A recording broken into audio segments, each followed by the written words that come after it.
once the face was in place, I realized that it was kind of awkwardly staring forward and I wanted it slightly tilted to the side, so I'll chop the head off, drill some holes for armature wire, then remount the head looking slightly to the left. I'll then fill the gaps in with some fresh clay, which I guess makes that last statement about it being hard to replace removed clay a straight up lie, since this was really pretty easy. However, before I pop the body back into the oven to bake the neck, I'll add the big mountain to his back by attaching some fresh clay topped with a pillar of aluminium covered in another layer of clay. Now, the initial idea was to make a big mountain on top, but as I was building up the tip of the peak, I realized that I wanted some greenery and plant life, so instead of a mountain, I'm gonna go with a little forest, which means carefully reshaping that mountain into a plateau.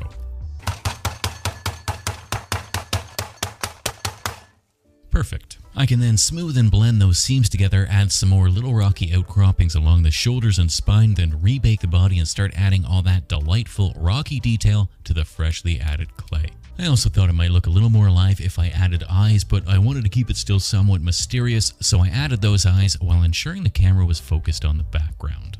Otherwise, with the eyes in place, it's time to add some color, which means priming the whole thing white. Of course, it needs to be white since I plan to paint my rocks by washing them with a slew of dirty rocky colors. And to make said washes, I'll need some mixing cups, various acrylic inks, some water, and some flow improver. I can then start the highly methodical and scientific process of making my mixes. Basically, I squirt a little water into each cup, then add a little flow improver before mixing up the first color by adding black and white until it's kinda gray. I'll then split this into another cup because I made too much, then I'll add some yellow to that second cup to give it a nice warm tone. I'll then mix up some desaturated brown before making another cup of gray, but I'll tint it green this time and make a final cup of gray, yellow, and brown since I had a fifth cup and I didn't know what to do with it. With my various earth and tones mixed up, I can start slapping them onto the model. There's very little technique or thought here. All I want to do is add the various colors while the washes are still extra wet so they run and blend together, creating natural looking colors, pooling in all the recesses and staining the flat surfaces. Once the whole body is covered in some sort of color, I'll use a wet brush to mix some of the colors on the model, making sure all of the white bits are covered in something. Finally, a final couple dabs of color and I can set it aside to dry before coming back with a very watery black to completely coat the surface. This will act as a final tint to bring all those colors together and introduce a much darker shade to the various nooks and crannies. Once I've got a fully washed model, I can use a bit of paper towel to dab away the excess and soak up the wash, pooling on the flat surfaces. For the face, I wanted to give it a sort of ethereal, magical look, and I thought some glowing eyes and a glowing mouth might do the trick, so I'll use my airbrush to add a layer of pure white ink followed by some fluorescent green to make it kind of look like it's all glowing.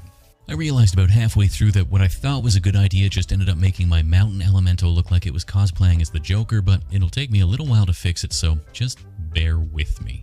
In the meantime, I'll dry brush the body with some light gray followed by a bone white, followed by a final white for the uppermost edges to bring back some of the sharpness of the rocks. I probably should have done this before I painted the eyes and mouth, but mostly I'm making this up as I go, so there's bound to be a few errors in continuity.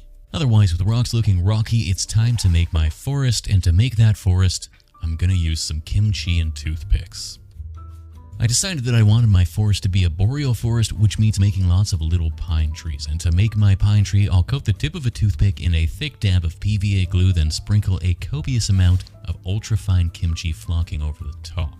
The kimchi flocking will stick to the PVA glue, creating a pretty damn adorable little pine tree that I can then add to the other 30 or so pine trees I made off camera and set them aside to dry.